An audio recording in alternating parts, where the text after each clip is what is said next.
welcome to Dualitea. I'm your host, Ash, and I'm here with Storm. You know who it is. Big Storm, Molly with an eye, don't cry, you feel me? It's the whole intro for me. Yeah. But yeah, like thank you so much for pulling up, for coming to the pod, for making this happen. We met in a very organic way, and it was really cool. No fake stuff, you know what I mean? Thank you for having me here. I really appreciate it. And you kept your promise, so I had to keep mine. So. Of course, yeah. It's like, when I had met you and interacted, I was like hearing the way you were speaking about certain things. I was just like, yo, I really feel like this person is a Cancerian. You know what I mean? Because it takes one to know one, right? So I'm like, just the way that you're talking about water right now, it's like I just feel like it has to be. And then I was like, of course I went over and I was just like, yo, what sign are you?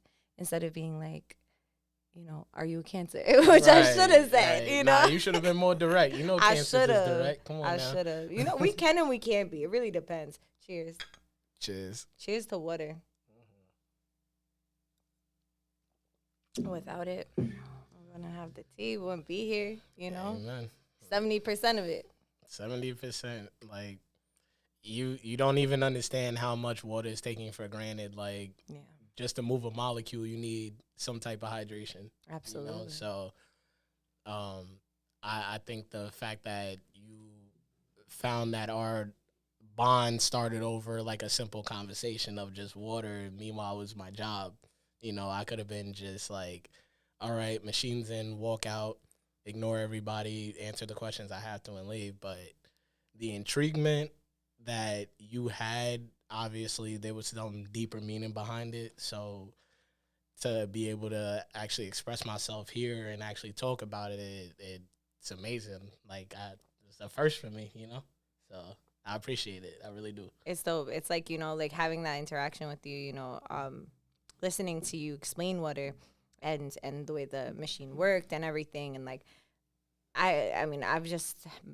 I love water in general. Just putting that out there. Just look.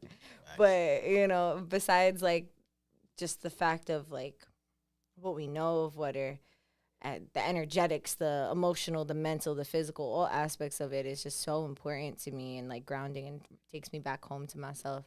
And when I hear people have the passion for it in that way, it's just okay, cool. We can really talk about these things. And like I said to you in the message, I literally chose you to come onto the show from you just existing as yourself, and me witnessing it. You know what I'm saying? Thank you. That's really what it is. That's how, I was asked recently on another really dope local podcast, chatting with Ant, shout out to him. He was like, how do you pick your guests? And I said, it's really divine, how it happens. It's just I just know, once I hear it or hear someone say something, I could never know them and then know them in that moment, and that's it. And it's just or when someone sometimes presents it to me, and I know from the feeling, and it's just it's just really cool the way that this podcast came about, and the conversations that led on from there, and just the different things that we were relating on, and to bring that here and to give you another platform for you to be heard, and for us to expand on the aspect of, you can never talk about water enough. I have another episode that it's called Talking to the Moon, and I talk about water a lot in that episode. And just the correlation of the moon and water, and it's the moon, when it goes through its different phases, affects the tides, and we're made of 70% water. How can the moon not be affecting us? It's just scientifically, it's just impossible. Scientifically, no matter what, anything that's above you affects the bottom.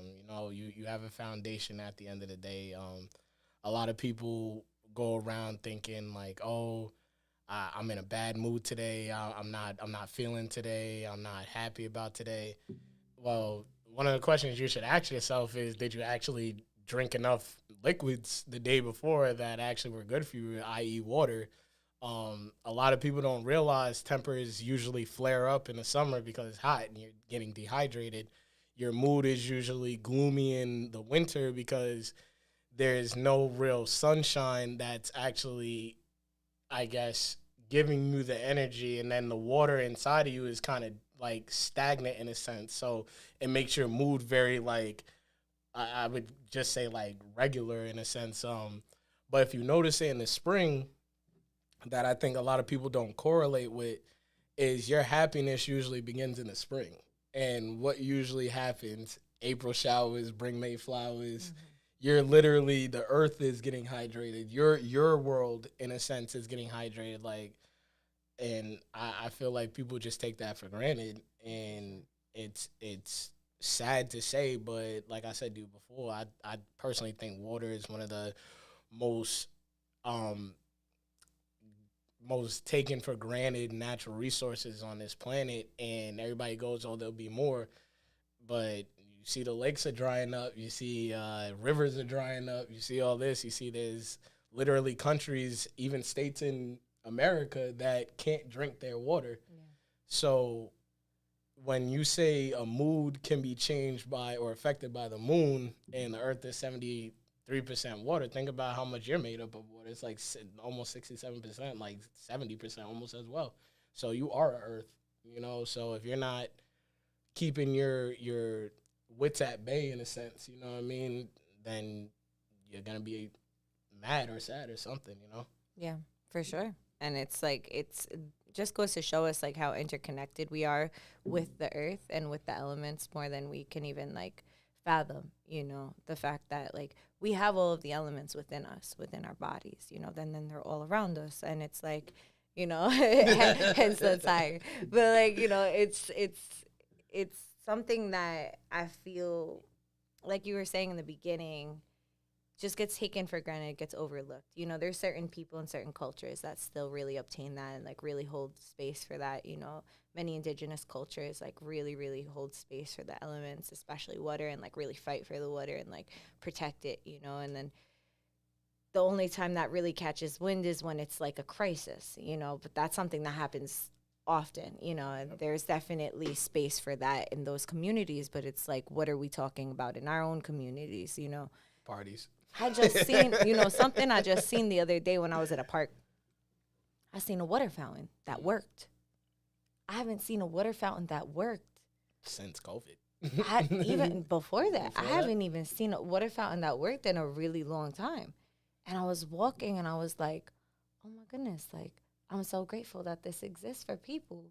You know, despite, you know, we could talk about New York water being the best to some people or being still very tainted to others. And it's like, you know, there's layers of the awareness of what we have of New York water. And simultaneously, it's sterile enough to be drinking, right? And like to know that that's accessible for people in the community, as far as like, you know, anybody who is thirsty, anybody who could possibly faint, anybody who is, you know, without a home or, you know, has a pet, whatever is going on, like that exists in that particular park just made me feel good. And then I just started remembering like being a kid and like seeing water fountains and like just like the fact that that was so much more normal. And that I was thinking about how Rome has like a water system where you can just go up and turn and fill up your water bottle.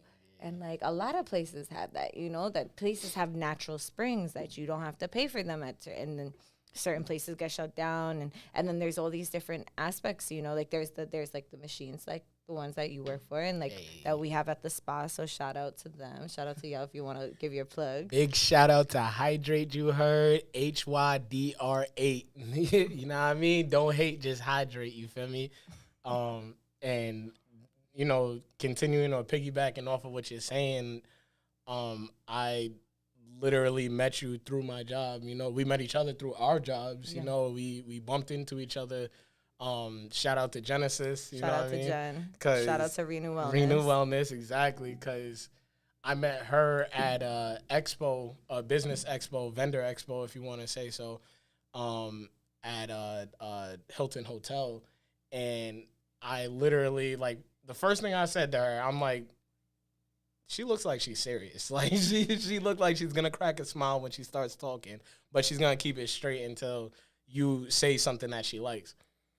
Yeah, it was like that. It was just like that. And literally, like, the next thing I realize is I go and I turn to her and I'm like, yo, I'm definitely doing your install. She's like, you better come with it. It better look nice. she made sure it looked nice. So she ended up getting the 4i stand-up machine, which is actually a touchless centered machine. And the beauty of that is that not only was she trying to use better water for her company, but she was actually investing in something that people have to literally travel the world for, because like you said, in their own countries, like, you can't even drink the water. Us as Americans, we go to other countries, the first thing you see is bottled water, and you're like, how'd that even get over here? It's like, because if you drink this water over here, you are not going back to America, you know? Yeah.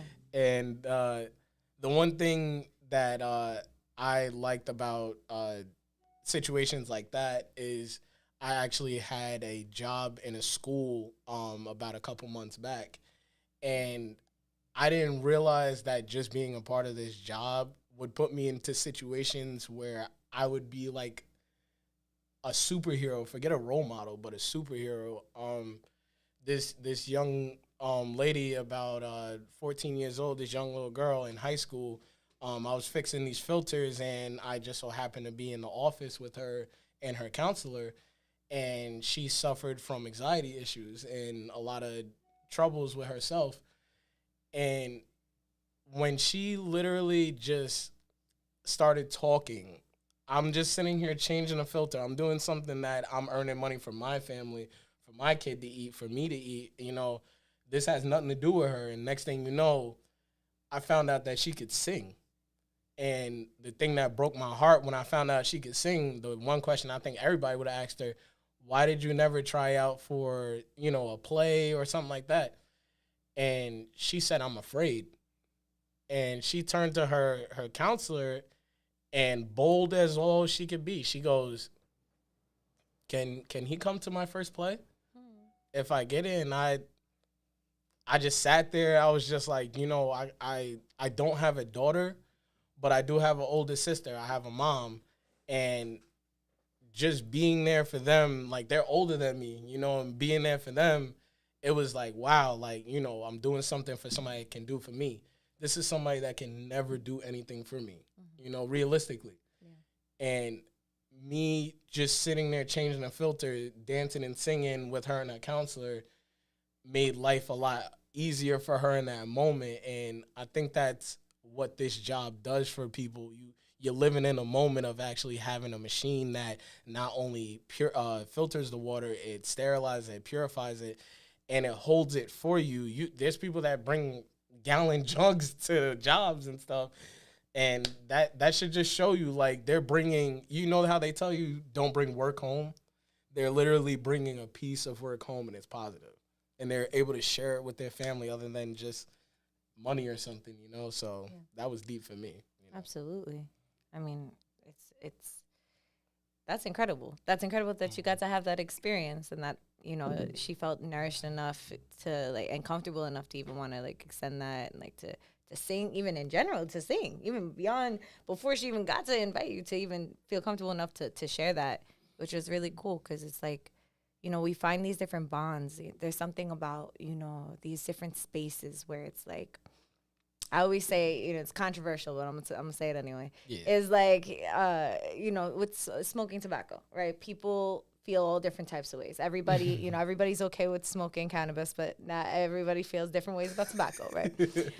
But something that I think is so cool about when you smoke in general is the people that you meet that you would have never talked to. Damn when straight. You go outside and you're at a restaurant, or you're at somebody's party, or you're like, it could be anywhere. You could be at a bar, you could be at a library, and you're smoking whatever. It doesn't matter what you're smoking, but you're smoking something, right? And like somebody who's also smoking something comes up to you and like, you got a lighter? Boom. You got roll up. All of a sudden, you're having life-transforming conversations the way you would have never imagined, you know? And I truly believe that when you have these different pockets, these different outlets, like, you know, like you're going into a space, you're providing, what are you providing this space? Like, that's also like an opener to some people, maybe not to everybody, you know, but like to some people who want to get deeper, who want to feel. I would imagine it is like that. You know, think about the elements. Think about smoke. Like,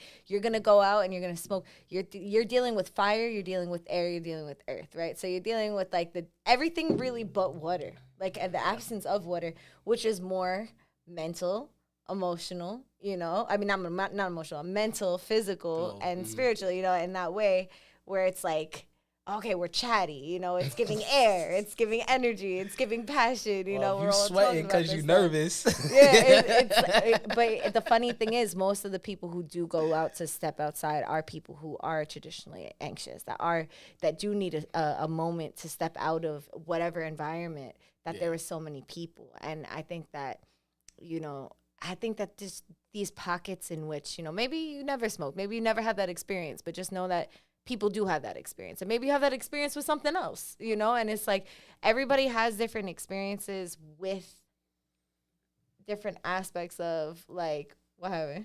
Nah, I'm just laughing. I'm making bad faces when you was like, yeah, I was about to do this, but I was like, nah, let me not ruin this podcast, please.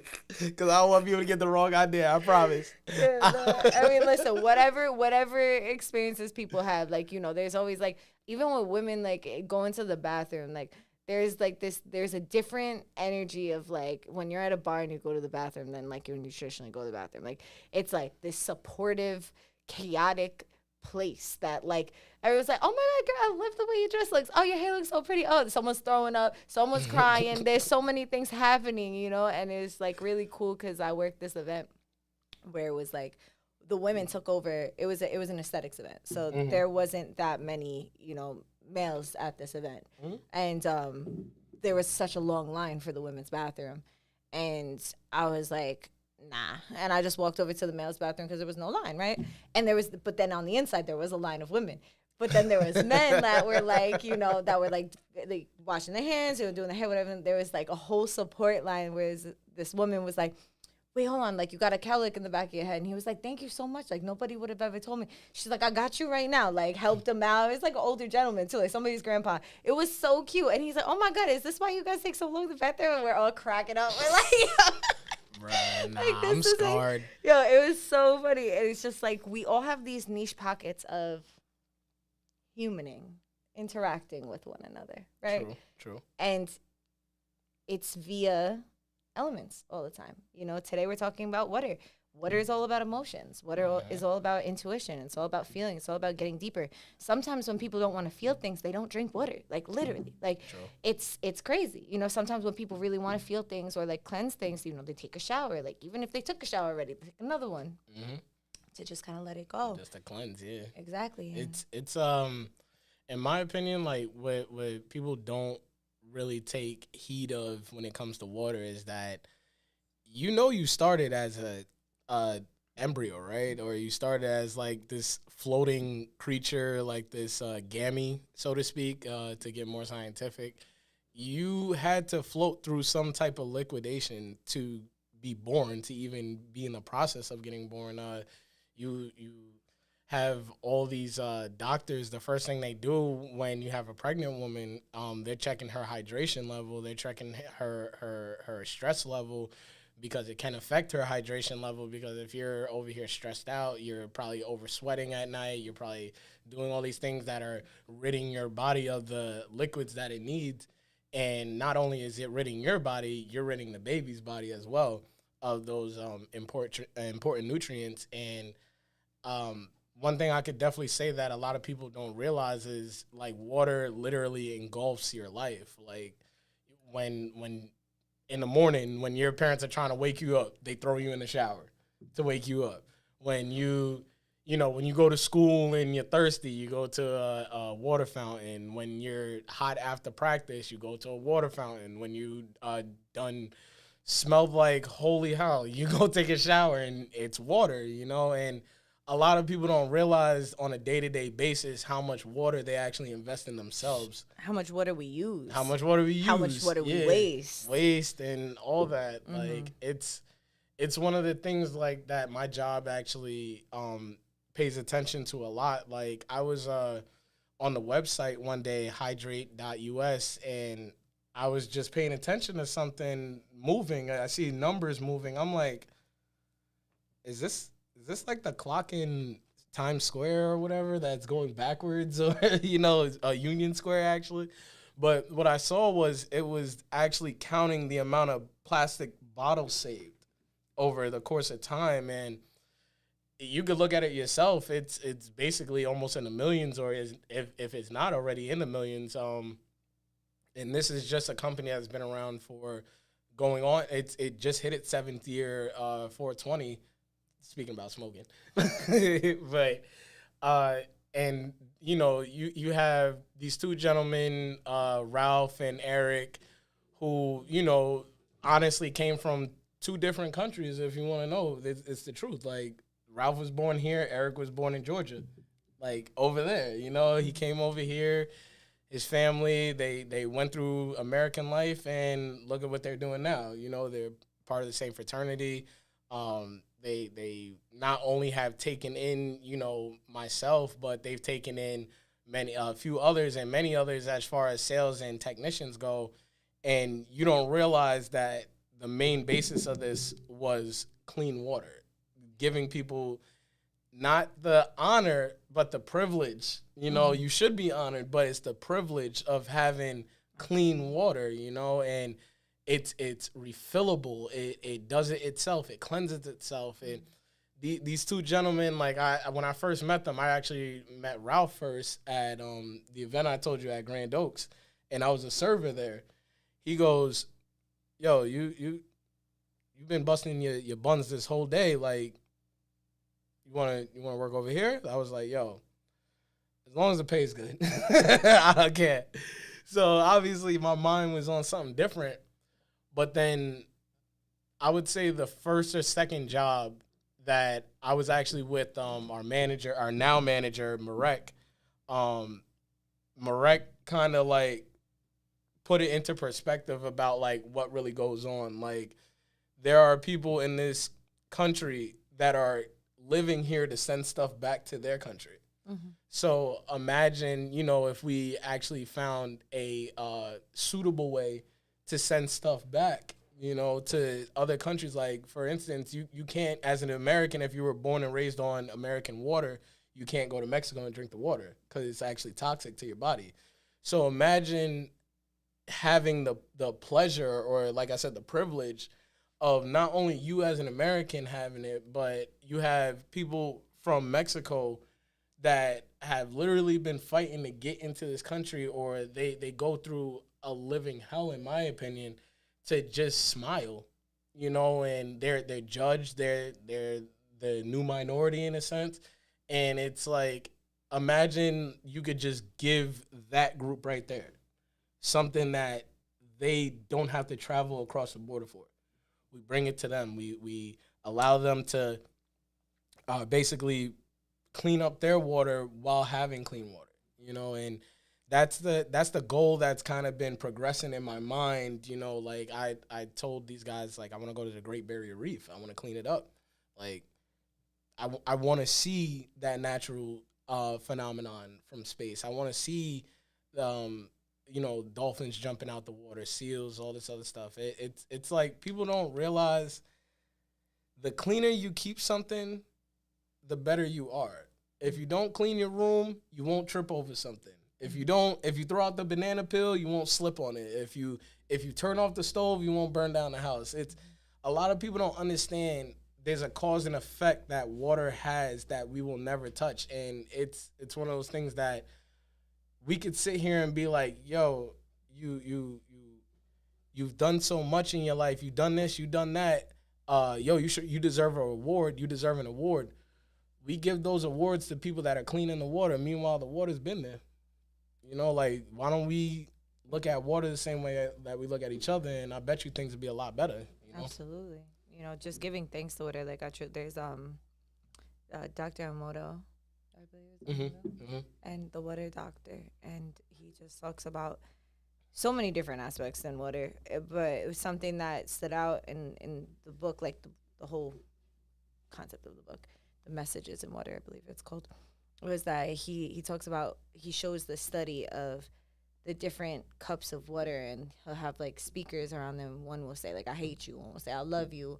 one will say like you're beautiful, or like, you know, one will say nothing, like, and the different molecules, like the structures in the water change with what you say to it. And that's why, like, especially like when I drink water, I like to always give it thanks, no matter how silly I might sound or look to other people, you know. I try to do that with everything that I consume. You know, especially when I make tea, especially for other people too. Like, I with myself too, I always like to just set that intention, be like, why I'm making it, you know, what that's like, it's a part of what this podcast is about. It's like communing and sharing. It's like, instead of breaking bread, it's like sharing water, sharing water infused herbs, you know. 100%. And I think it's so important, you know, like, because it applies from the water also to ourselves. It's like, if that can happen with water, right, then how come we are not considering that when we are saying things to ourselves, it has that effect? So if we're saying to ourselves, I hate you, and it's creating these structures, these contaminating our water internally. Yeah. How do you clean it up, you know? And then it's like, well, you speak kindly to it. You give it an award. You give yourself the award. You give the water inside of yourself an award. Yep. You know, you put respect on water's name, and you treat it like the beautiful, nourishing thing that creates all life with us, and that protects us, sustains us, and helps us to grow. Anytime you see any ailment, any illness, anything that's going on, it's like, drink water. You know, it's like, best believe I'm going to drink water about it. Like, I'm sleeping, I'm going to drink water about it, for sure. And it's like, how can we continue to find ways? And it's like having these conversations, you know, just sharing our opinions on it, and being and doing, most of all, doing. Like, it's like, it's one thing for us to speak on something, but it's like, are we doing it? Like, every time I open up my water, am I like, hey, lovely lady, like, how you doing? Like, we're gonna feel nice and hydrated and like refreshed, like whatever you say. Like, I mean, I'm playful like that, so like I talk to my water kindly, I talk to my water spicy, you know, but it's all love. It's all love, you know. It's all come from that space. So it's like, it's just, I feel like it's good to like have fun with it, because you know, but always respect, you know, always grounded in love, because it's like, even when you go to take a shower, like, you had a really rough day, you know, you wash your face, you know, you go in the shower, whatever it is, like, just that element of water to clear you. Water creates clarity all the time. That's like, guaranteed. Literally. It's just like, it does. And it's so crazy how it's like, you know, it's something we still don't even, we think we understand, and we don't, you know, we don't really understand it, but we can have reverence for it, and we can hold space for it in the ways that from the things we do understand. One of my favorite quotes in life is, "You barely scratch the surface." And I think that people put a solidarity to an object rather than an actual meaning to it. So, for instance, like, yeah, I know your name now, but do I know you? You know, do I know what you've been through? Do I know that what you were planning on doing? Do I know the things that you didn't do compared to the things that you did to be where you are now, you know? And I think that people, like with water, you know, you go in the ocean and you go in a boat. You know, like you go on the ocean, you go on a kayak, you go on a surfboard, a floaty. But did a human ever really absorb water the way that it was supposed to be? Like, the water is meant to cleanse. You know, water is for cleansing, and a lot of people don't see that. When they see water, they see a liquid. But going on to the quotes, what did Bruce Lee say? Be water, my friend. When you put water in a glass, it turns into the glass.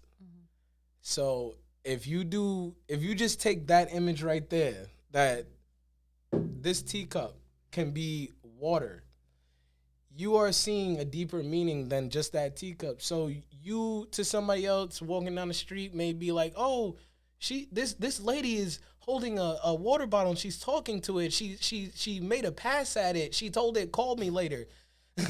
Like, you know, it's like, that person is confused. But you know what most people are confused about? A road less traveled. So when you, I know. So when you go about life and you think about water, like think about how much blood water has washed away from these wars, these battles, the street violence and stuff like that. You ever notice like when there's a lot of turmoil in the world, it starts to rain. Everybody usually goes biblical. They go, "Oh, it's God, it's this, it's that." And in my opinion, it's a world showing its emotions. It's the Why? external out of the internal and vice Right, versa, right. yeah. Like we are cancers. You know, like my whole life, everybody, oh, cancers are emotional. You always crying. You always this. You always that.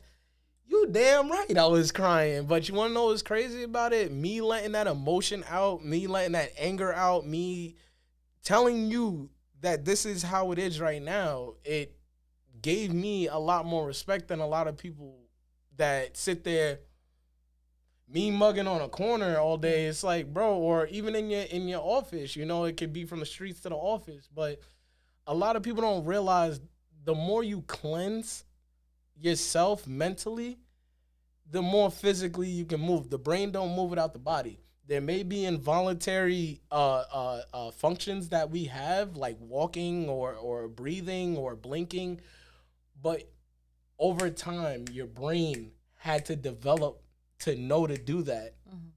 Imagine, I think it's like 80 beats per minute. Imagine you had to remember to breathe in and out 80 times every minute. There are 24 hours in a day, 60 minutes in an hour. You know what I mean? You're literally telling yourself, like, without telling yourself. And I feel like if people took that concept of like being water, took that concept of cleansing, took that concept of opening up, the world would be more positive because there would be a bigger understanding of each other rather than this. She's a woman, so she does this. He's black, he does that. He's white, so he's gonna think like this. He's Jewish, so he's gonna think like that. We have put a title on so many elements in life that make us move. And the one thing that I'll just bring this last one up, like there's an anime show called Cells at Work. It is one of the most intricate shows that I've ever seen in my life. Now, I used to be really big into anime. One Piece is the best always. But like in Dragon Ball Z, of course. But Cells at Work, there was one episode that focused on dehydration of the body. And the best part about that episode was it focused on the human's mood. Now, the cells are depicted at or personified as humans. But there's your red blood cells that carry the oxygen, all of the food, all the nutrients you need to where it has to go. Got It's the white. giving, what is it? Schoolhouse Rock. Schoolhouse Rock. Yeah. The like an updated. I'm here for it. You know, and then there's you got your white blood cells, and then all of a sudden they're like, oh, the body's going into dehydration. Dehydration is the form. I'm just like, when did I just go to school? And then I was so focused on it because it focused on how the body recovers when you actually put liquids into your body. So it showed the H2O molecules, and they were moving around the body. The red blood cells are trying to rush it through.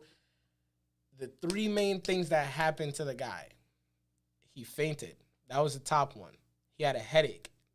And if you think about it, a headache is a mood. Like, and I got a headache. Like, bro, leave me alone. Like, you know to not be bothered, you know? Yeah. And the third thing that I paid attention to was his body was out of whack. His cells were confused. So if you take that and put that into a real life situation, when you faint, you wake up confused. You could wake up in the same spot that you were at and you ask, where am I? You get a headache, and that headache usually wraps around. It's like a migraine. And then like the last thing I said was that his body was out of sync with him. So for him to move left, the left blood cells were moving right. So it was like, wow, just if people understood something like that this animated cartoon that probably took like a few months to make compared to the millions and billions of years that this earth has been around, you know, it's like, wow, like somebody actually gets it, you know, and that I feel in the world, especially since they personify the cells as humans. I feel like if the world watched that or certain people watched that, they would understand like we're actually inside one big body and we all matter. You don't know how many molecules are in a droplet of water. Mm-hmm. Imagine an ocean. Imagine imagine a stream. Imagine a lake. You know, Earth is the ocean. That's why it's covered by 70%. We are the cells. Our bodies are covered by 70%, or we have about made up about 70% of water. Mm-hmm. Somebody's trying to indicate to you that you need to take care of the body as a whole. There's the brains, there's the mitochondria, there's the worker cells. But if we all do this, look at how much more of a mass I have folding and coexisting than doing this. Mm-hmm. I got 5 fingers on both hands. That means we're evenly matched. But if I got 10 people sitting right here with the same mindset on life, I probably just saved 10 billion and without even knowing it because we're not fighting, you know? So that was my favorite thing, you know? Definitely. There was a lot there. You know, you're the second person who mentioned that animated me, so I feel very obligated to watch it right after you this. Got to. You got to. Maybe I'll get into it sometime this week. But, yeah, like, like the correlation of different things, how they bring into this profound. I have to like put respect on anime's name in that way. Like even though Avatar isn't technically an anime, it's an honorary. It's an honorary anime. You know, animation. Animation. And there you go. It's an honorary for sure. And like even the way Katara water bends, and like pulls the water from the floor and like the depths of what that is, and it's like there's so much like in that whole show too. There's so much profound knowledge. The way that they perfectly correlated it with the element and what that means. Like each town, each person, it was really cool. That's just another one that just reminded me of when you were saying that. And yeah, I think it's really beautiful the way that you can learn to relate to things, because it's always around us. It's just a matter of if we're discerning it, if we're paying attention to it. It's like water is always going to be around us. Whether it's the moisture in the air, something somewhere is going to remind us of water. If we look at ourselves long enough, we can remember that we are it too. And that goes with everything else. And it's just a matter of just everyone's going to relate to things differently. Finding whatever it means to you by just paying attention. Because I guarantee if you just pay attention to your surroundings, to yourself, and to what is going on, like you're going to find that connection with something innately in nature, which we are innately in nature. Like that's something Absolutely. My elder always used to say, like people talk about returning to nature, but it's not about that. It's about returning to ourselves because we are a part of nature. And just treating it with respect, there's something I find fascinating as well when it comes to water is like the vibration. So like when we talked about the different, like, when you say certain things, right? So when you say certain things, our vocal cords are vibrating, right? So it's emitting a vibration. Now, even without words, certain vibrations, certain tones, certain instruments, certain songs will purify water, which different indigenous communities have been doing that for centuries. And there's also like, there's a water song. It's a water prayer that I was like, that I've been really honored to know, to hear, and to learn. And how it was taught to me is that medicine keepers from all over came to Japan after the bombing, and Lake Fukushima and went around it and sang the song to purify it. So with that being said, just like tuning into those kinds of things, like purifying our water, like, yeah, maybe in a certain case, like it I believe it takes belief. Like, you know, there's the aspect of like, okay, like there's literal fluoride in this, there's literal toxins in this, like we need to run it through a filtration system of some sort in order to be able to consume it. I think that, you know, the magnetism of what they did is something that takes a lot of discipline, strength, and like it's not something you can't just like pick up. I'm not telling people to just pick up any old cup of water from a lake that's completely filthy and like just sing a song to it that you heard once. Like that takes years of practice and understanding and mastering. So I'm not saying that by any means. But what I am saying is like it does make an impact, and depending on how long you've been like studying with that and listening to yourself and whoever the protectors of those medicines and those ways of cleansing are, like you can really like tap into something really incredible. Even just watching the vibration, watching water in. I have a few sound bowls. To put water in them and to play them is like, what? You know, it's just like Creator was like chef's kiss on this one, right? You know what I mean? It's just like the formations, the sacred geometry, the way it looks, the way it jumps, the way it reverberates. It's just it's art. It's dancing. It's movement, and it's and it's like it's and it literally. And then when you look at that, exactly, when you get to appreciate the fact that you find the things that you find beautiful in nature, and then you are able to be like, well, that's a part of me too, like in a really humble way, like in a really balanced way, neutral, you know, then you can just start to appreciate not only nature, not only water, but you can start to appreciate yourself. And I think that that's one of the most important things of everything is just like, how can you appreciate anything if you're not appreciating anything right within? Watch this. Like I thought about this actually. Think about before mirrors, before, you know, this invention of mirrors where this seemingly similar creature is looking back at you, doing the same thing at you as you, and all this other stuff. Mulan saw her reflection in the water. And not me singing it in my head. We can sing that right now. Don't play with me. I'm a Disney head. But it's like, just like literally the line, when will my reflection show?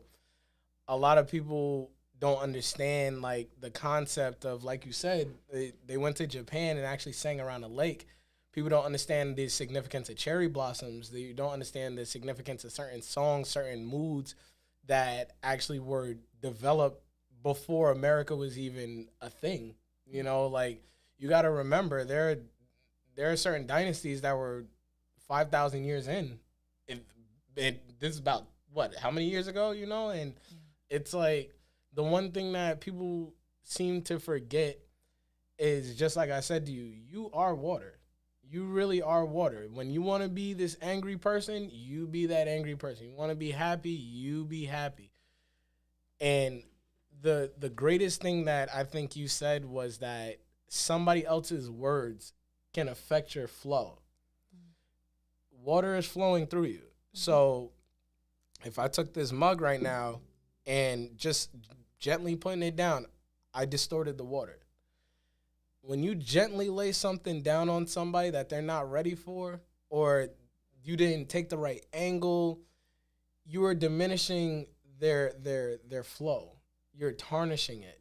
And a lot of people don't realize that a lot of these lakes are not just man-made because we dug them out. They're actually man-made because we put something in the water's way, and the water found a way to keep flowing. People don't understand that me as a Cancer, us as Cancers, you know, we may be emotional, but to get over an emotion, you know, is like getting over a relationship. You don't know how hard it's going to hit. You don't know when you're going to get over it. You don't know how long it's going to take. You don't know what it's going to take. But a lot of people don't realize that you affect each other. The same way, if we throw a bucket of water into the ocean, even if a wave is coming crashing hard, that one piece of the wave that it hits distorted everything. And I feel like a lot of humans don't realize that the distortion starts with them. And I say humans because you see a lion, we call it the king of the jungle. It drinks water. We marvel in America, we marvel eagles as being the country's national bird. They drink water. They are fishers. They are actually one of the most skilled fishers on the planet as far as aerial talk is concerned. And we as humans, what do we take water. I feel like we used to do the right thing. We used to irrigate it. We used to keep it clean. We used to make sure that we dumped out the dirty water. If everybody washed in the town and stuff like that, the water got dumped out into this specific spot. And, like the thing that I think a lot of people do, just like a droplet of water does, it left the ocean. A lot of people leave the ocean.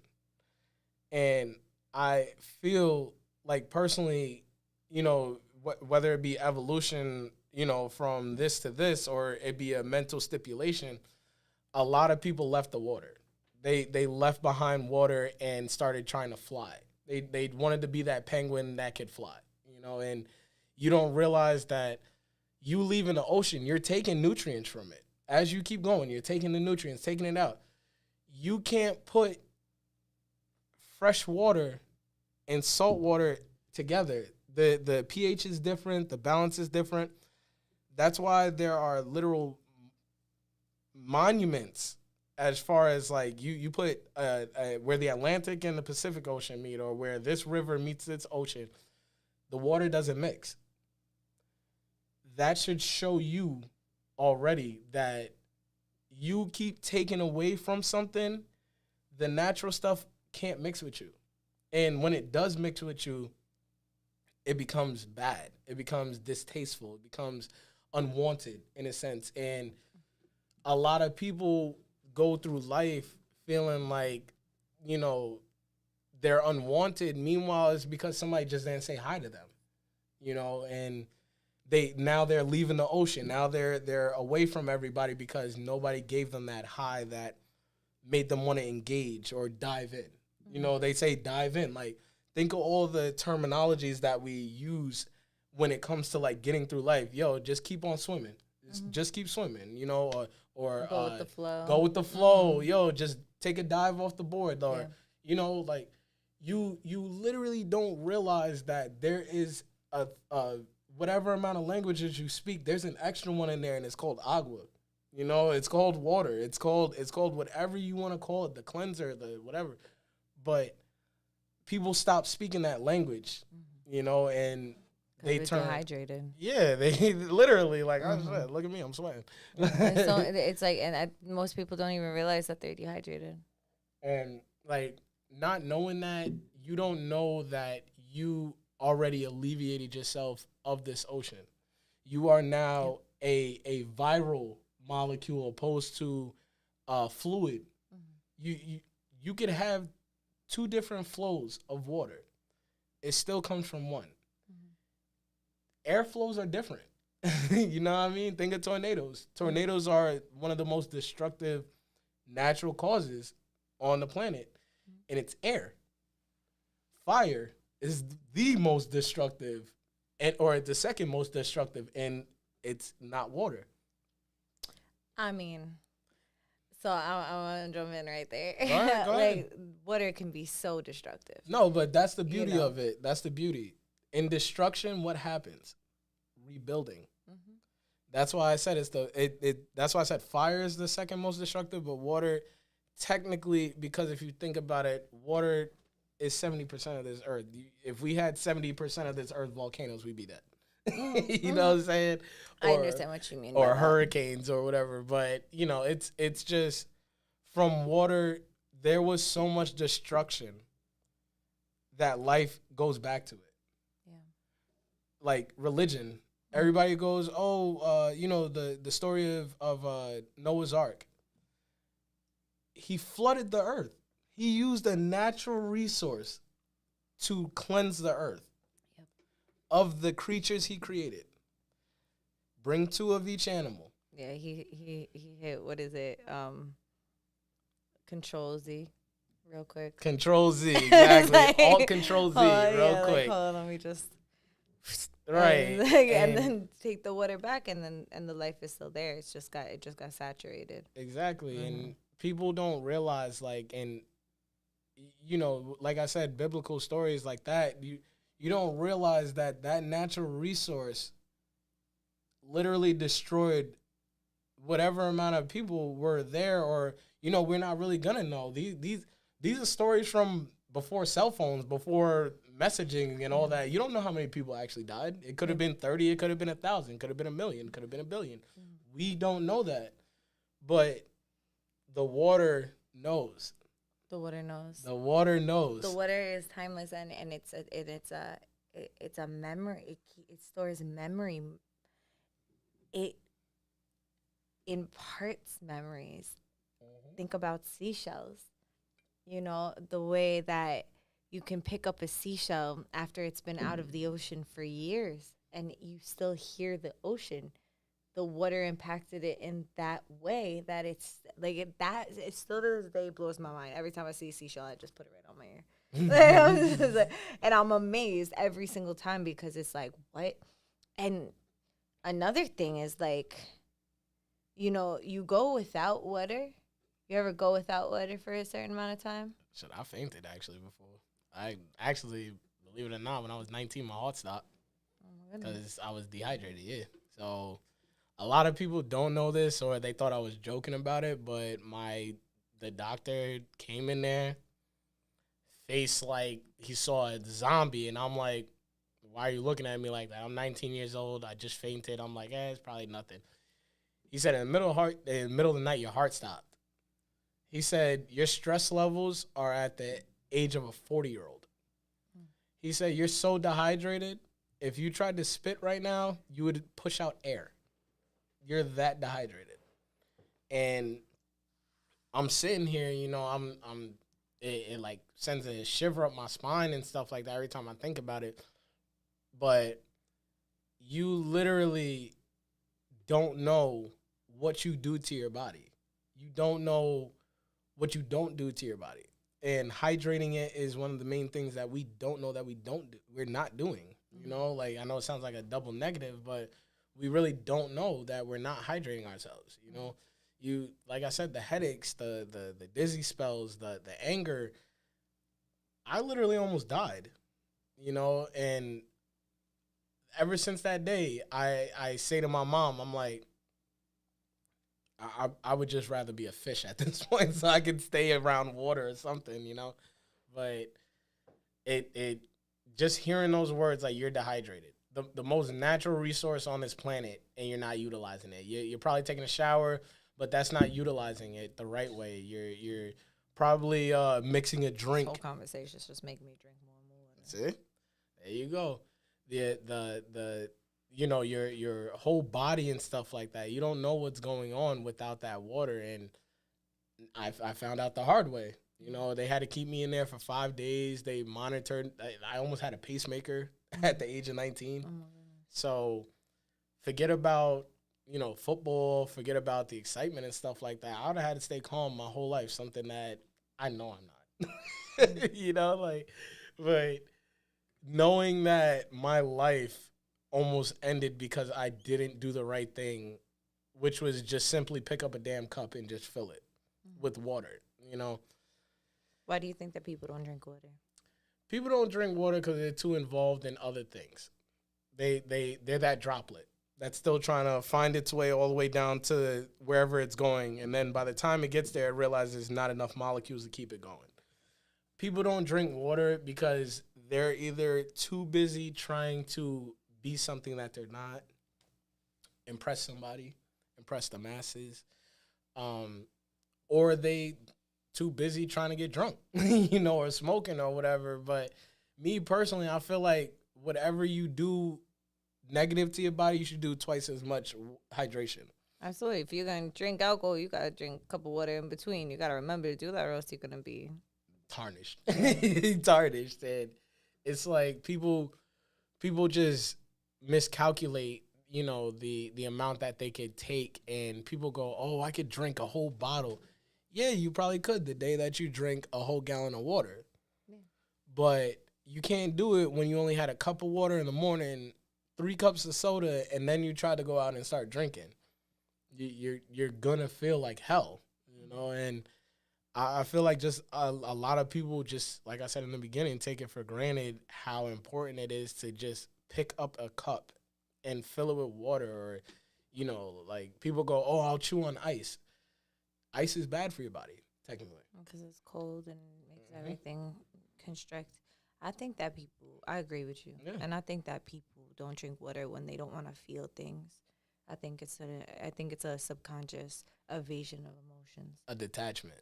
Yeah. For sure. Because it's like, if I don't drink this water is symbolic of emotions. And if I don't drink this water, like, it's not a conscious thing, but like, I think it's a subconscious thing. Like, if I don't want to drink this water because this water is going to make me feel something. Even at the very bare minimum of it's going to make me feel the sensation of drinking water and then having to pee. Like, that's still feeling something in your body. And when your body is harboring all this trauma, it's still feeling something. So it's like the deprivation of that is the disassociation, the disconnect to that.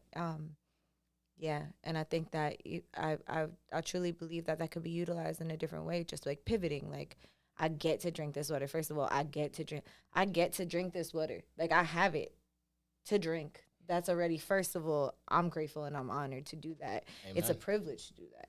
Like we were talking about, just other people, so many other people in different countries and in our own country. Like, Flint, Michigan still don't got clean water. Like, there's the what's it called? The train chemical places, yeah. Like that. I forgot exactly where it's at. Forgive me, everybody. Yeah, I thought that was Ohio. Ohio, right? It was Ohio, yeah, it was but then it contaminated even water in, like, down to, like, Pennsylvania, and like all these different places. I think it was the St. Lawrence River, stuff like that. Like, you know, it's tragic, as far as that goes, and a lot of people will never realize how bad it is until it happens to you. Yeah. But, like, for instance, like Hurricane Sandy, everybody probably sat here thinking to themselves, like, there's so much life out there. I can go live, I can go have fun, I can go do this, I can go do that. I literally saw fights at the gas station. Mm-hmm. I saw people breaking into cars because they saw money. Yep. You want to know what the funny thing about that is? Those are 2 things that aren't going to keep you alive. And I brought it up for a reason, and I remember our conversation because we have actually both lost a parent from what I remember, and we both lost a father, and when you told me that day, I just was like, wow, imagine you are walking down the street crying about losing a parent, not being able to call them, not being able to just wake up and say, hey, how are you? Maybe not get a text message back until later, but you still got it. And then you got these 2 people over here talking about, oh, I saved this money. You could give me that money right now. You know what it's going to do? I'm going to use it to wipe my tears. And I literally say this, and I try to say this to everybody that I can reach out to.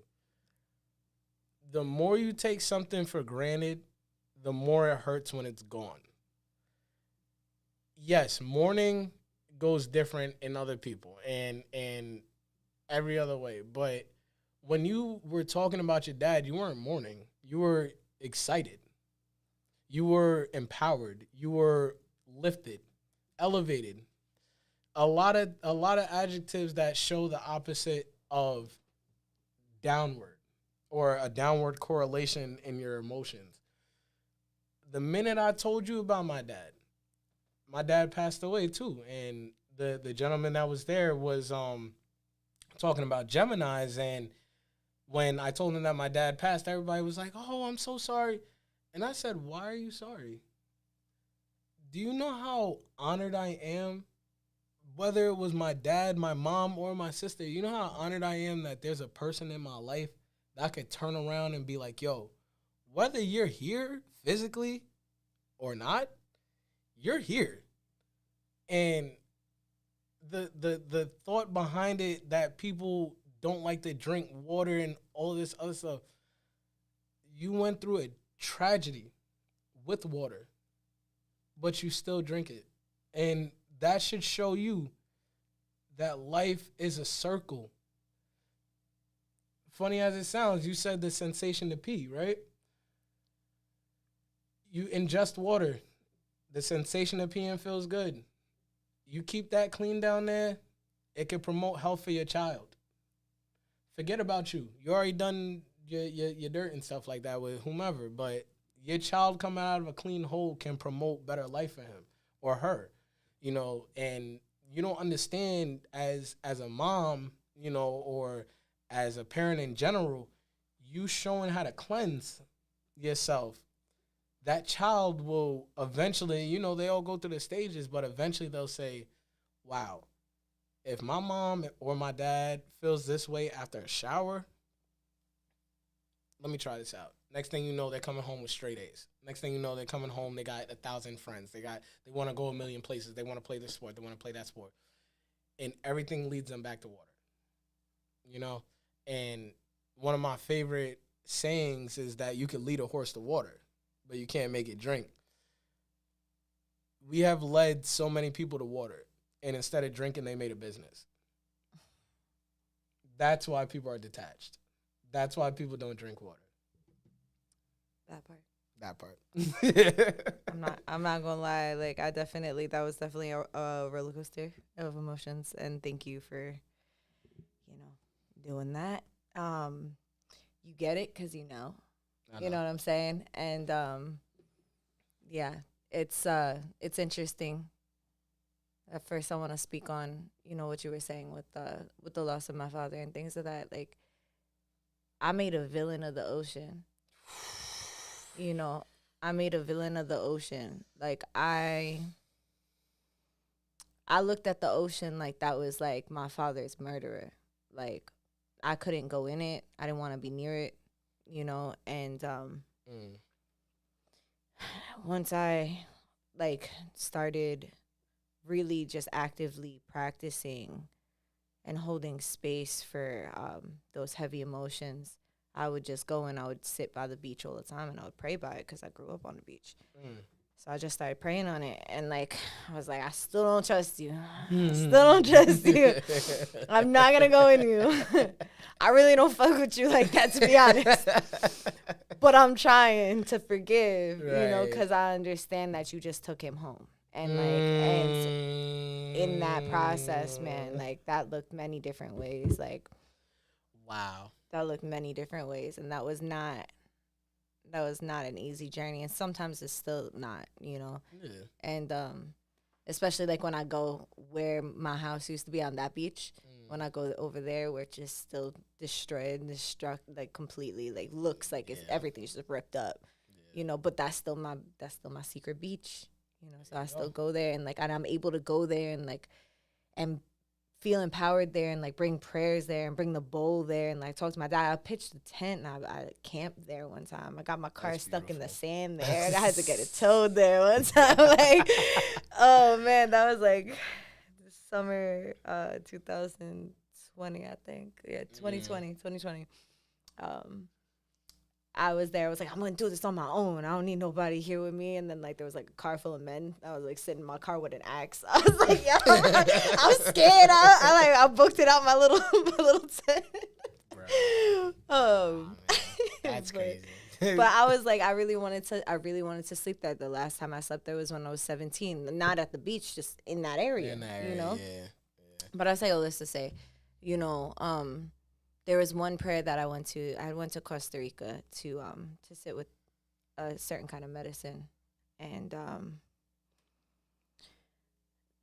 it was a whole process of it's called ayahuasca, if anyone is familiar with it, and it's a medicine that helps rewire different routes in the brain. I wanted to do it because I wanted to I was coming out of a very intensely traumatic breakup, and simultaneously, what I really wanted to go for is to make amends with like my father's passing. It was like I was 21, I believe. I was 21 or 22. I think I was 21.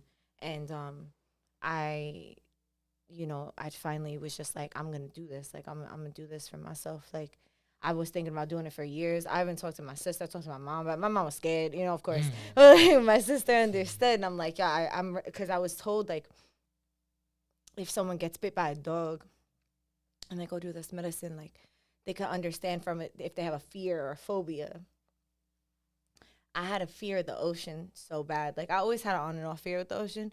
It's almost like I knew. Like, it's interesting like that, And I had a reverence for it. And I just never liked to go too deep into it. But then after, of course, like I had that whole situation with the ocean. And I remember going to Costa Rica. And I remember saying, I'm not going to wait until I go do this medicine to go into the ocean. I'm going to do it before I do it. And that's going to be like one of my offerings to myself, to to spirit in that way, and like into this journey I'm about to go on. And I went into the ocean and I floated. I let myself float. I just like lifted myself and I let myself float, and I closed my eyes. And I apologized to the ocean, and it felt like the ocean just understood, because it didn't need to apologize. It didn't do nothing wrong. And I just needed to be held in that space, and to gift myself that before, to the fact that I wasn't able to be like, oh, okay, like the medicine gave me, like I gave that to me, which was medicine, and that medicine was an offering to the medicine to go deeper, to understand more. And that was a really big journey for milestones. me. Yeah, it's milestones. It really is. Like, mourning is literally one of the weirdest processes that you're gonna go through. Really? And you sit there, everybody, yeah, oh my God, I'm about to have a little brother, little sister, cousin, da da da da. Nobody sits there and celebrates, oh, my family member passed, my friend passed, And I always feel like, I get looked at as weird, because until I get to the funeral, I'm happy.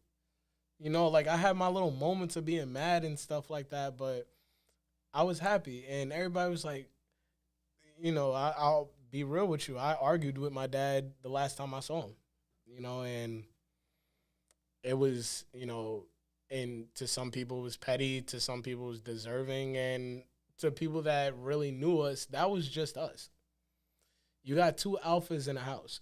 Somebody's going to start, throwing their weight around. But what I told everybody that I'm sitting here like sweating about it in a sense, but what I told everybody was that I don't really wish he was back. And the reason why is because he was in more pain while he was here.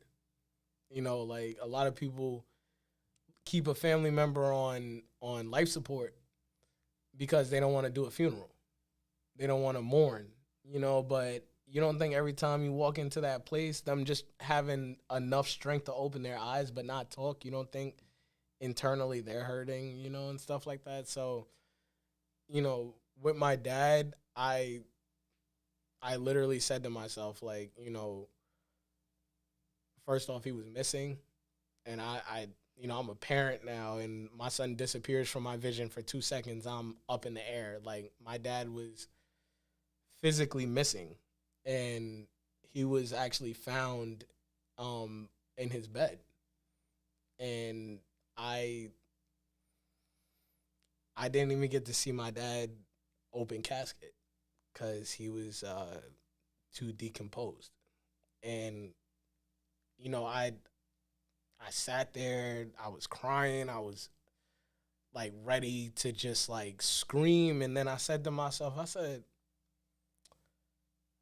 just like water, if I counted how many deaths happened in my life, how many sorrows, I would never be able to be happy about anything.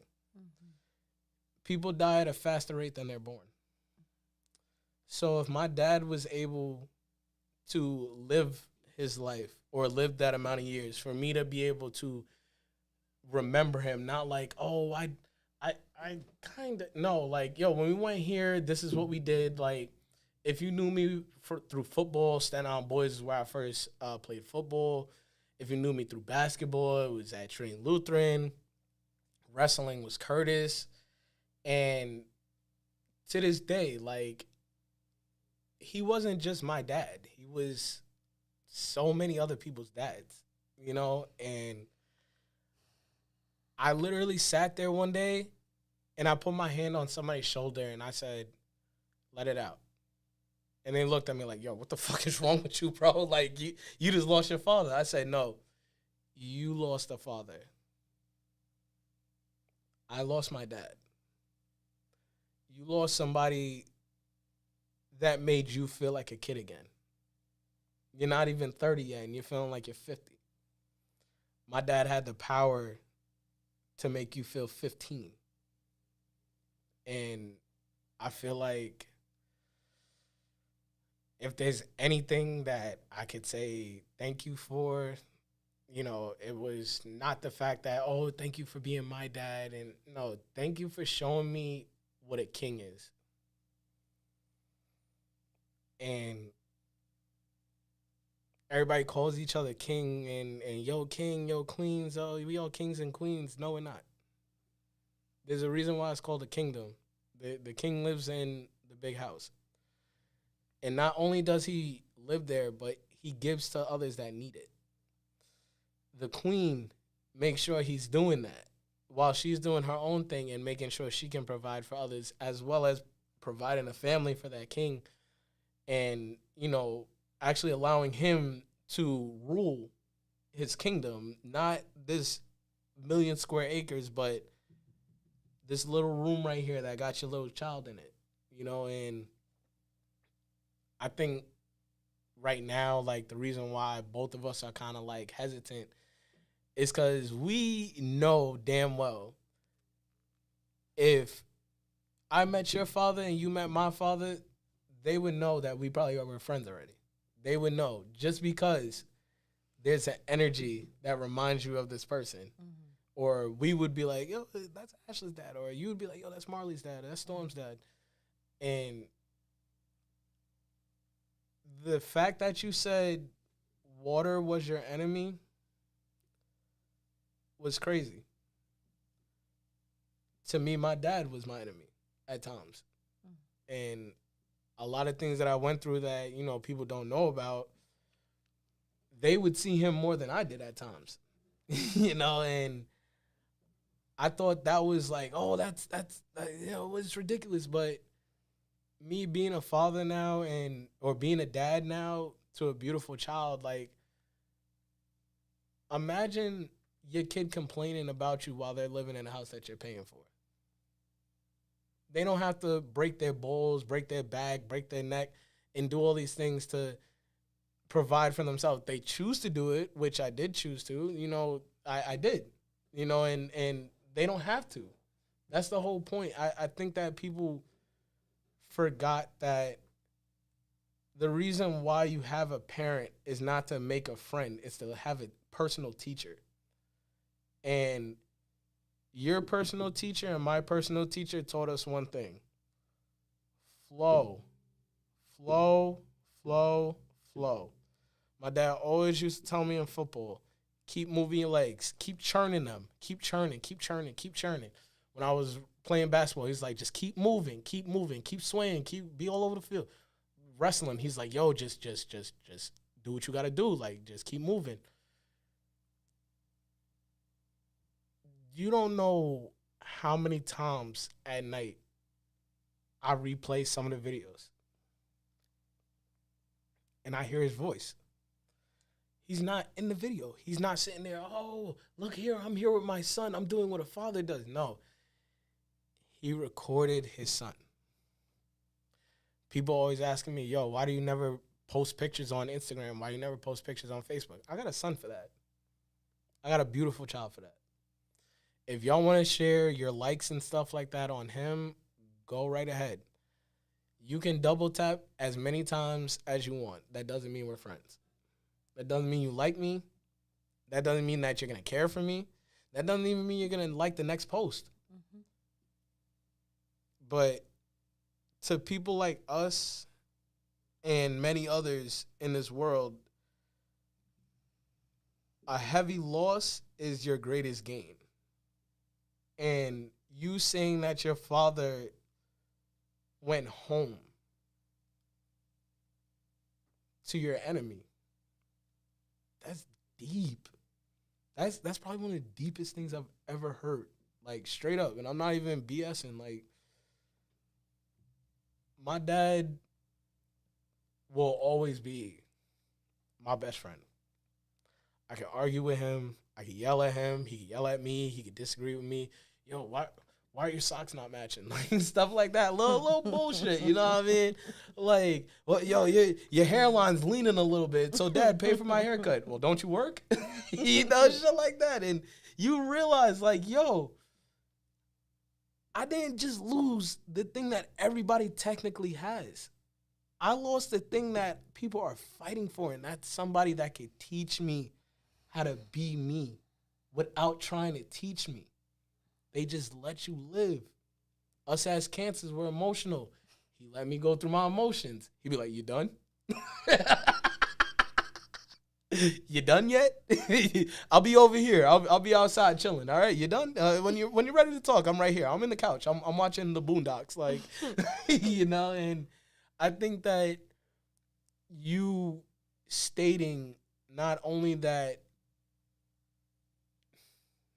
like, honestly, it's making me a little emotional. Like, you did something that a lot of people can't even do through a relationship with a random girl or a boy that you call your girlfriend or boyfriend. You made friends with your enemy. And not only did you make friends with your enemy, you coexisted. So from all the things that we said before, why are people detached? Why don't people drink? Why don't all this? Nobody taught them how to be themselves while going through life.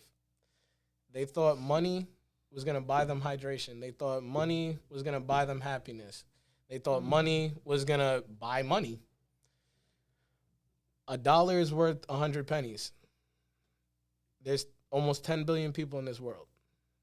Those 100 pennies aren't even 0.01 worth of anything, you know? And you sitting here showing that you being one of those pennies, you're going to do as much as you can, whether you're that 1 cent, 5 cent, 10 cent, 25, 10, 20, the 35, the 40, the do. You see, I was singing a different song in my head, but I'm happy that you were singing one too. Oh my God, yo. I was Which singing one a you different singing? song. Now I'm not remembering, but I was singing it and I thought you was about to say it and I was about to say it with you and then you would hit me with a different one. I was like, but it's the fact that, like, our brains work like this. Okay. I could appreciate it. You just put me on a whole different thing right there. But I'm here for it. Nah, I'm here for it. You opened my mind up, man. OD, with that. I'm not gonna lie. Like, I literally might have to find a quote that's close to that, because next thing I'm getting tatted. Like, I can't tell y'all what's right here right now, but the next thing that's getting tatted, I'm very into quotations. I'm more of a Confucius, Shakespearean. Even crazy as it sounds, certain bad guys in life, their mindsets. Mm-hmm. You know, like, it just Pain from Naruto be spitting. I don't know what you're talking about. Huh? I said Pain from Naruto be spitting. Like, I don't know what you think. You watch Naruto? Naruto? No, I'd never watched Naruto. Really? No, I'm a Dragon Ball Z fan, bro. I can't watch Naruto. What do you mean you can't? I can't. What do you mean? Every time I turn it on, his 9 tails block the fucking screen. I can't watch it.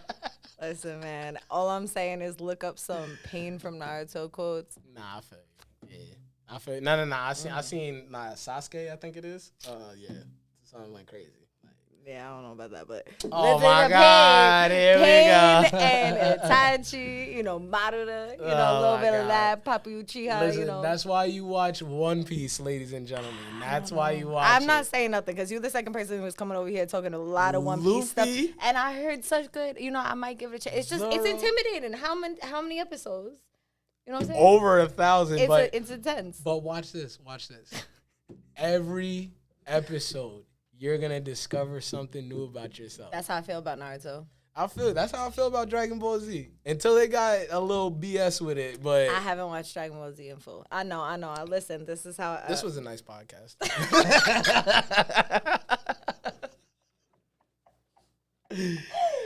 Oh, shit. Listen, everybody gotta learn something from somewhere, right? I think we have followers on this until I said the Naruto thing. I think so. But nah, like I'll tell you this. One Piece tells you a lot about the mindset of human nature through I want to say in a prejudice way, because it's pirates versus the world government. Okay? All these pirates that they were like, oh, these guys are terrible, these guys are this, these guys are that. The one thing that every pirate had was a goal. Most of the world government, their goal was to become a world government official. So once you completed that goal, what's the next thing? Exactly. One Piece, every episode, you knew this kid was looking for that One Piece. You knew he was looking for it. But he wanted to strengthen himself. Not to only be the best pirate that found this one, but the best himself that he could be. You know, and that's why I watch One Piece. Like, now there's 1,000 episodes, but Yeah. Lord, almost 2,000. I feel like I have to, because literally back-to-back episodes, I've been, like, the last person I had on was just really talking, like, about One Piece for a minute, and his name is Jason. He was getting into it, like, and I was, like, really, like, I was there, like, damn, you know, I'm going to have to make this commitment, and now you're coming on here and doing it again. It's like, I think I make the space for it. I consider it. It's coming up for a reason. Anytime, like, an anime has came up for a reason at that time, I needed it. Like, I don't know if you watch Full Metal Alchemist, but that's another one. Okay. Oh, you have? Oh, okay. All right. Cool. Like, that's old school right there. That's Yeah. old school. Nah. Full Metal. Okay. The thing, real quick, like random, but like, tell me how my hand tattoo is Kimbley's hand tattoos in his palms. I didn't know that though. This means something completely different for me. I actually didn't peep. But That's it's crazy. literally that. Like, it's literally that. It blew my mind, but that's a whole other side thing. But yes, you know, anime, integration, real things. And it's like, you know, we talked about a lot of stuff here. You know, we got into the depths of a lot of things that, you know, I have, it's different when you have a trauma bond with somebody, but you don't make it become a negative thing. In fact, it's more like a trauma relation in that way of like, or like an experience, whatever you want to call it, you know, where it's not like, oh, like we're so sad and this is fucking horrible. Where it's like, yeah, it's sad, it's fucking horrible, but like this is what I learned from it. You know, it's like a different energy, you know, and it's like you said, you know, our Father is kind of orchestrating that in that way. Like, I believe that absolutely happens. You know, I know my dad kicks people out of my life, and he invites certain people and opens up doors for certain people. And, like, really, really kicks people out. It's very loud when that happens. Like, when it's time for somebody to wrap it up, he's like, all right, I gave you one chance. I move. You ain't get it yet? I got it. Don't worry, you know? And it's just, it's crazy because it's, like, the most protective people of us, you know, having in spirit, and there's a certain, you know, depending on your faith or whatever you believe in, like, shit, if something will make you believer in the other side is losing somebody close to you. If something will make you a believer at the other side, I mean, I know from my own experience for sure. Damn straight. It's like when you can like feel a sensation, have a memory of whatever the case is of somebody who's been gone. Like my father's been gone for 10 years now, and it's like, to get like nudged in a certain way or told in a certain way, like that, it's crazy how like timeless things can be. Yeah, it's, you know, a lot of people, like I said, they put a label on things, you know, and people put a label on life, death, birth, you know, even think about it, like the label terrible too. You know what I mean? Like, technically speaking, your child is going through probably the most scientific process being outside of the body. You know, like when they get taller and stuff, yeah, it's cool. Yeah, when they start developing memory and all this other stuff, yeah, like that's cool. But we label that process as a negativity, and a lot of people go, "Oh yeah, my child is 2." Like I'll say to them, I'll be like, "Yeah, my child's 2 years old." They're like, "Oh my god, oh it must be her." And like sometimes his mom, like even when they say it to his mom, I'm like laughing because I'm like sitting there like for real, like you do know like what's going on, right? And she's like, "Yeah, but he's a good kid." Nobody ever said he was a bad kid. Everybody just said it's a terrible 2. It's a process. Starting a business is a terrible process. Taking this $1, and saying I'm not gonna spend you on something I really, really want, compared to something that I might need when I'm in my 5th year. You put that dollar down and you keep putting the dollar down. Your needs go up here, your wants go down here, and eventually you balance them out. And that process is hard. Any process in life is hard. School, graduation, even getting to a damn graduation is hard. You're driving in the road, everybody's driving like maniacs. Meanwhile, we're all going to the same school. We never rushed to this school before, but now we're all in a rush to get a paper that says, you've been here. You know what I'm saying? You were here. Like on here, you were here. Bro, I know I was here. I was here for 4 fucking years. Like, yeah.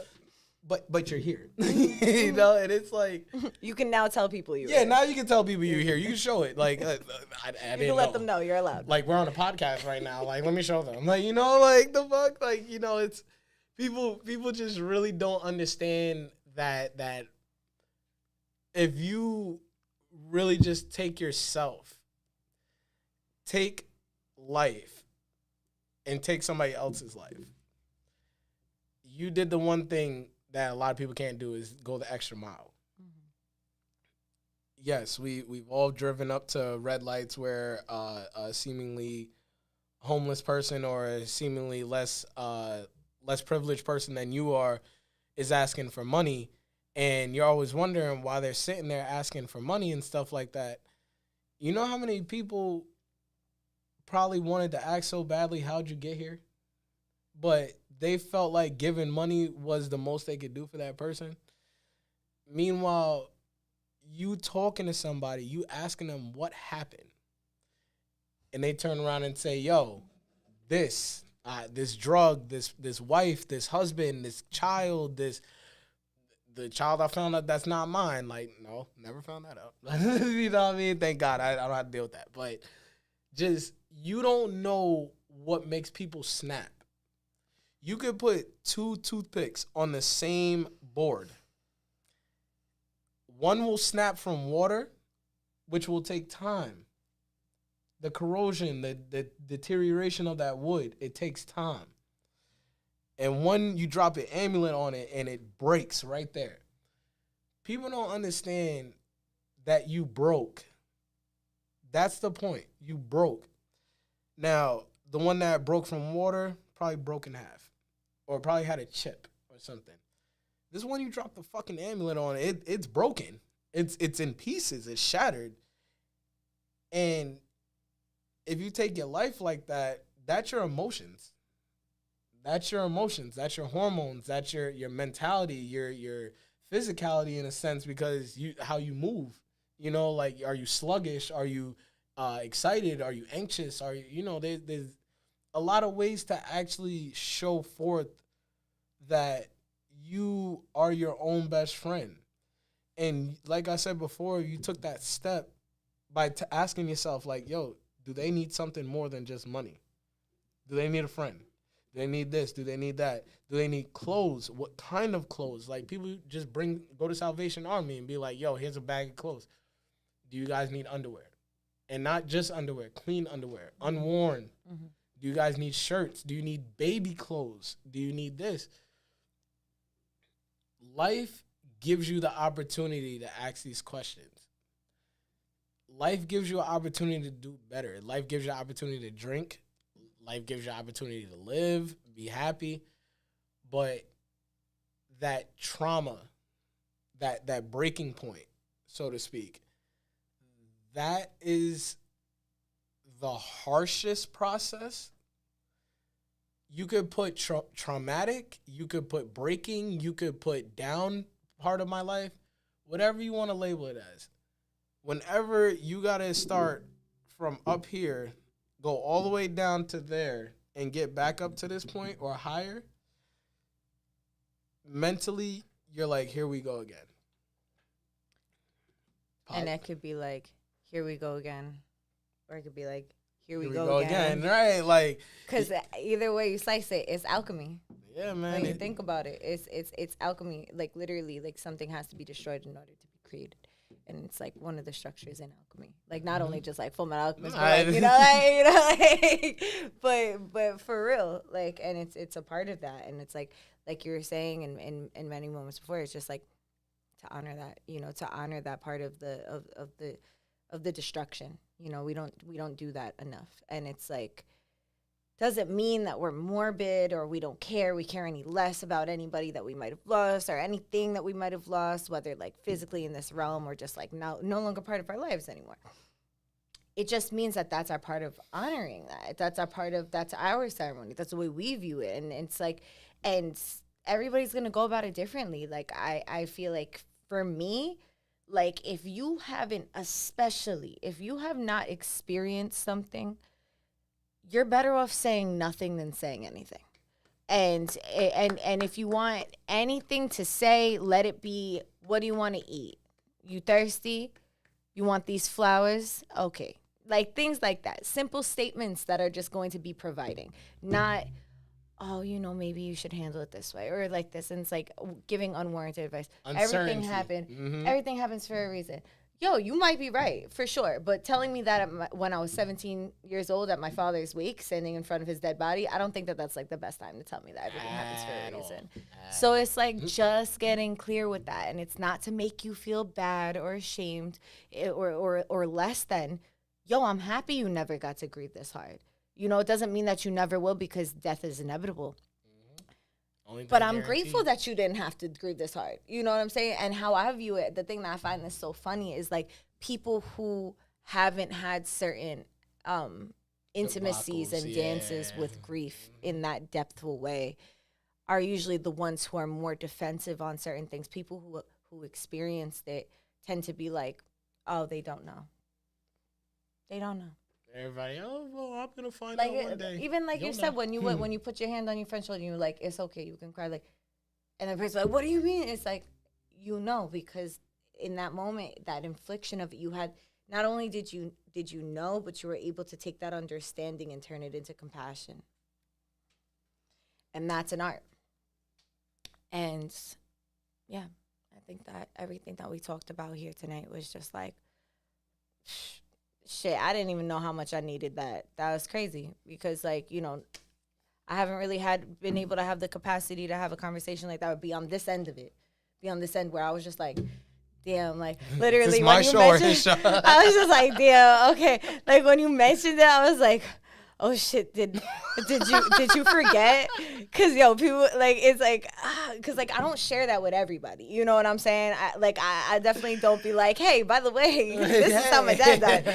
So like I certainly don't. But because you were open to share like what happened, with your life and your father, and I was just like, I wanted you to know like you were seen, you were felt, and like it was like that. And then so when you mentioned it on the pod, I was just like, oh shit, did you forget? Because, like, I was like, oh, and, like, my body language, I started to be like, fuck, and then, because it's such, you never know who you're talking to. Like, you never know who you're talking to. And, like, that's why I'm always so mindful of things like that. Like, because, like, you could just say something, like, you can literally just mention something about even, COVID or, like, so many different things. You never know how that can trigger somebody, and where they're at with that process. So it's like to treat everything with like care. And it's like, when you mentioned it, but then you handled it with care. You did good.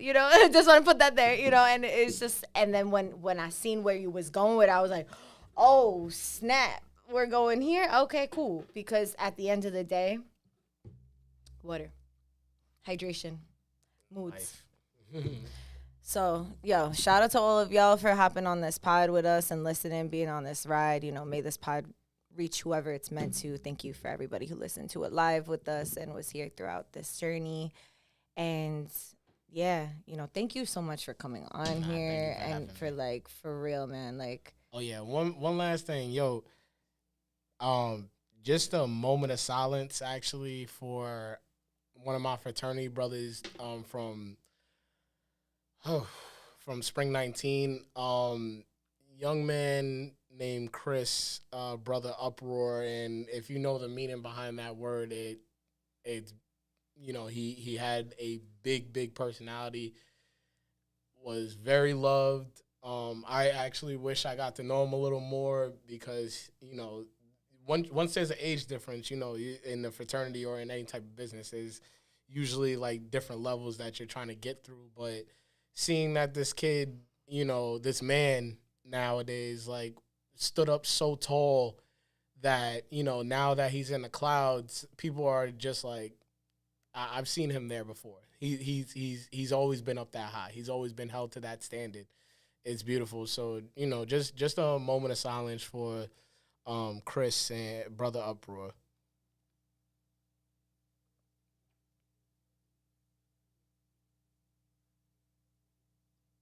Man, thank you. I appreciate y'all. Shout out to, the show. Shout out to the podcast. Shout out to the team. Shout out to Big Hydrate. You know what I mean? Big Hydrate. You gotta show it off in this one too. Oh yeah. You gotta show it in this one too. Big Hydrate. So, yeah, I appreciate you for having me. And honestly speaking, I would be honored anytime you're on the air to just watch and just absorb what other people and yourself are saying. And if I ever get the opportunity to come back here, I'm gonna be a little more immature. But listen, we coming on.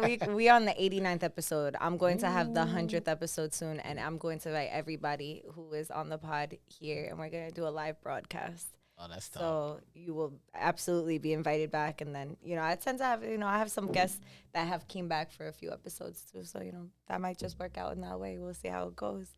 But yeah, like before we come to complete conclusion, I definitely wanted to touch base with my Peace of Mind book. Y'all know how I am with this.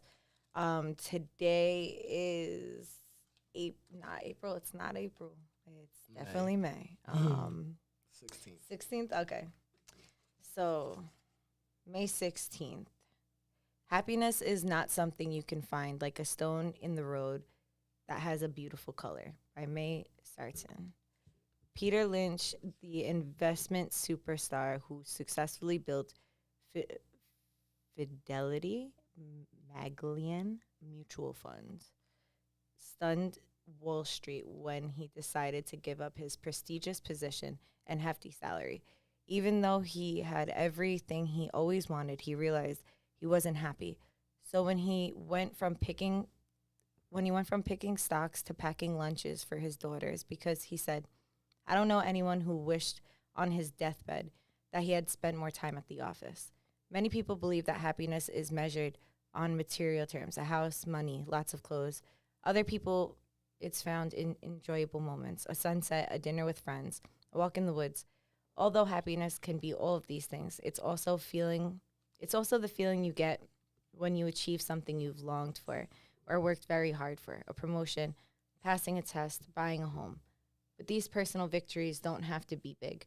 They can be small as losing a few pounds, going a few hours without a drink or a drug, not arguing with your family member, or taking an hour for yourself. Today, think of something that will bring you happiness and then outline the ways that you can achieve it. Big or small, my personal victories are key to my happiness. Today, I will be happy for all of my victories. This book always slaps, and it always just talks about whatever, like, thing is. It's funny because even before you had gotten near me and Kenny were having conversation, I was just talking about that, so interesting. So, yeah, multiple things. So I would like to ask you, if you don't mind, just like asking, like, what is it that we need to hear right now? It's a book of poems. And what is it that we need to hear, maybe in regards to whatever it is that you feel, whatever question you want to ask, like, not only for us, but for anyone who's open to receive it. So you want me to ask a question, or you want? Oh, no, you can just take it, like, ask that question, and then flip, and then open to a page. Got you. Why is there so much hatred? What was the question you asked? Why is there so much hatred? An enigmatic feeling. Ooh, that's actually kind of deep. Yeah, this book is. So it's you want me to read this, or? Yeah. All right. Yeah. All right. So I asked, basically, why is there so much hatred? And the answer was an enigmatic feeling. Once you feel any kind of feeling once, it lives forever somewhere in your heart. Damn. Off the line. It was the title. Yo. It was the title, honestly. It was even before Nah, it was that. the Like, title, it was but, just like this page was like, hold my beer. Like, This was like a early Fabulous song. The first line hit. facts. Oh, damn. It can come and go and become stronger or weaker, whether it be a feeling of love, hatred, dislike, contentment, disappointment, gratefulness, anger, etc. One truth holds: the more you contain a feeling, the more power it has within you. This is where you have a choice. You either master that feeling or make it become your master. Ooh.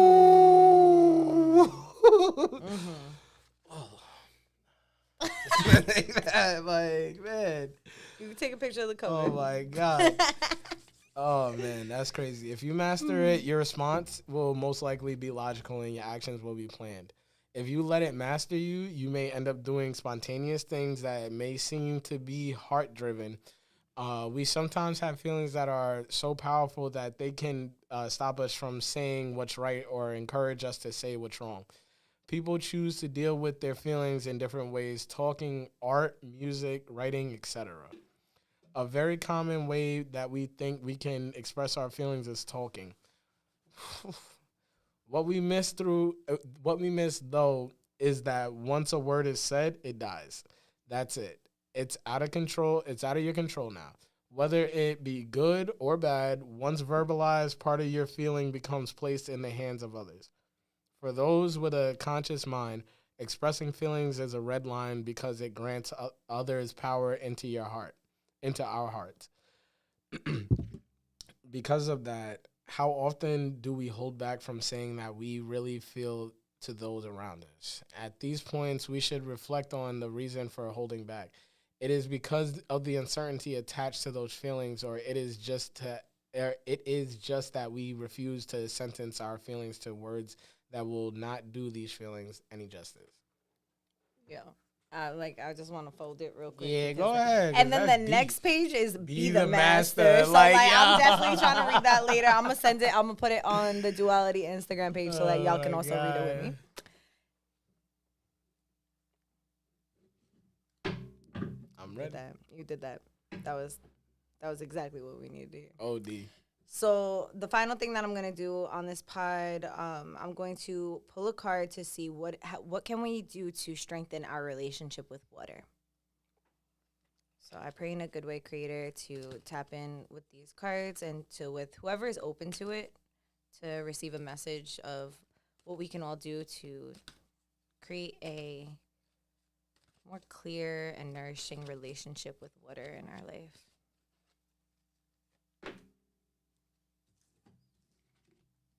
Sixth chakra. This is the third eye chakra. So it is our inner sight and our intuitive abilities. So how I perceive that is tapping in with our intuition by listening listening to what feels right for us. How can we connect with it? If you feel like talking to your water is the right way to do it, then talk to your water. If you feel like taking a shower and connecting with that and creating that prayer, you know, whether you want to feel something, you want to let go of something, just giving that space, whatever it is, whether it's going to an ocean, going to a river, you know, whatever you correlate, whatever you thought of or are thinking of when you think of water and your relationship with it, trust that and do that. So, yeah. Thank you so much for tapping in with us. Thank you so much for coming. I'm gonna keep saying thank you. No, this is really a great podcast. And yeah, I'll see you next week, everyone. Hold on. Oh, wait. Shout out to the Hurricanes. Show proud. Shout out to them Curtis Warriors. You know what I mean? And shout out to my beautiful son, Lincoln Storm Singleton. Without you, I couldn't be the man that I am today. So, yeah. Bless.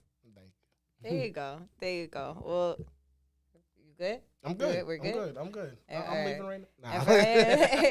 I always say, and like, shout out to anybody that is forgotten, because like sometimes you be thinking about one thing and then you forget another thing. Like that's just how it be. I know for myself. Oh, me. So I'm like, psh. But thank y'all, or else I'm gonna keep y'all with us while we're packing up. So see you later. See you next week.